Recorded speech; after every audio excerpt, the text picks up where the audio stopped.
The Playdate is an intriguing little device. It's a new platform, one that finds itself somewhere in the space between modern and retro. It promises novel and innovative games that center around a quirky control scheme. Unlike other handhelds on the market, its nostalgic appeal doesn't come from emulating the games of our past. It tries to evoke a sense of comfort and familiarity by crafting new experiences that take advantage of this toy-like device. Its goals are lofty, but if it all comes together, the Playdate could be something truly special.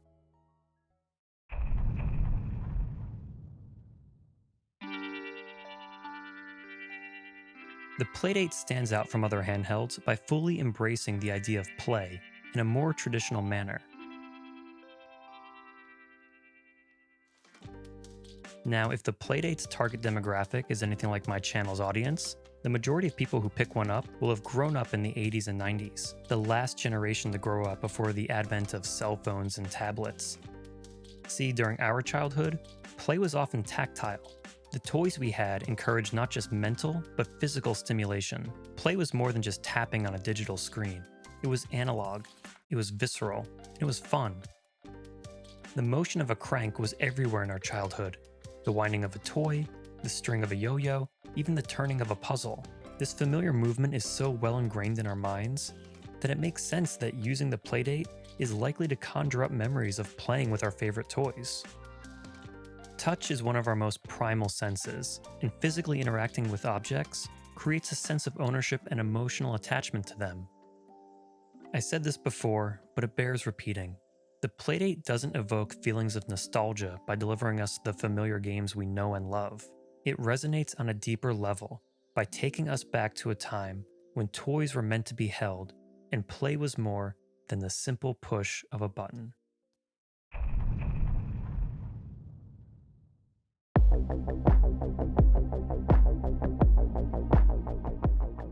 The Playdate is small, light, and very, very yellow. Its bright plastic shell and uncomplicated design only add to the whimsical nature of the device. It's playful and undeniably charming. The screen, however, isn't perfect. As you can see, they went with a fairly wide aspect ratio.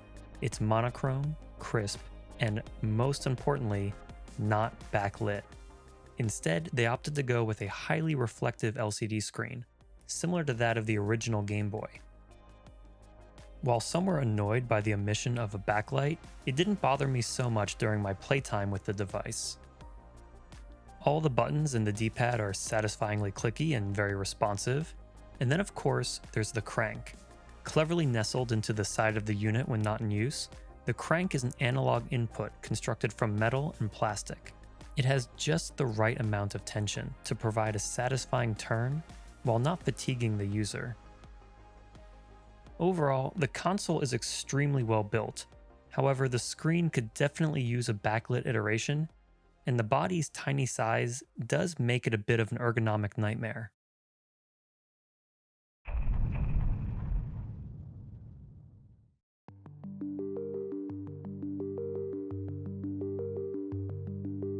So finally, we get to the games.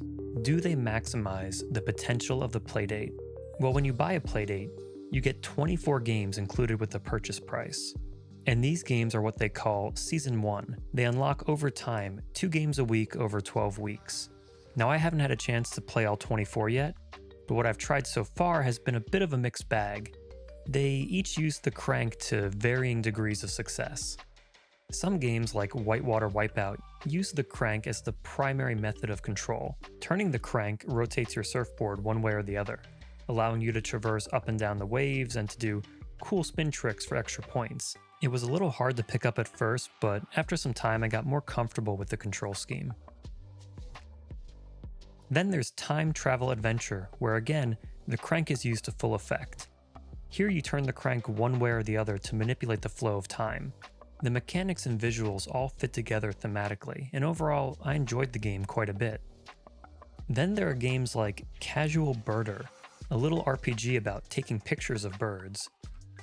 This game mostly uses the D-pad and buttons for movement and whatnot, and the crank is used very minimally just to adjust the focus of your camera. It's not nearly as integral to the experience, but it's still a clever use of the crank nonetheless. Boogie Loops is a music making game, and honestly I don't really have much to say about it because the crank isn't even used here at all. With a recent software update, the Playdate opened a storefront called The Catalog, which has a curated list of games available to download for the device.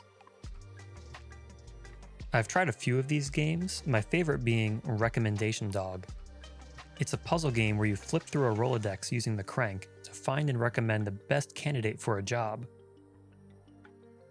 And finally, Real Steel, a game where you use the crank to raise and lower a fishing line so the player can collect little treasures scattered throughout the level. In the end, a lot of the joy I got from these games came from the quirky indie game charm created by the developers.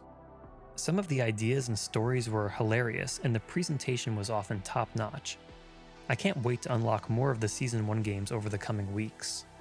Unfortunately, while many of the crank-centric games were a lot of fun to play, the size of the device made the experience pretty uncomfortable, and games where you have to switch between pressing buttons and using the crank often felt clunky, and I just didn't enjoy those at all. But the question remains, is the crank a gimmick, or is it a transformative addition that takes us back to our favorite childhood memories of playing with toys? I would say, not really, or at least, not yet.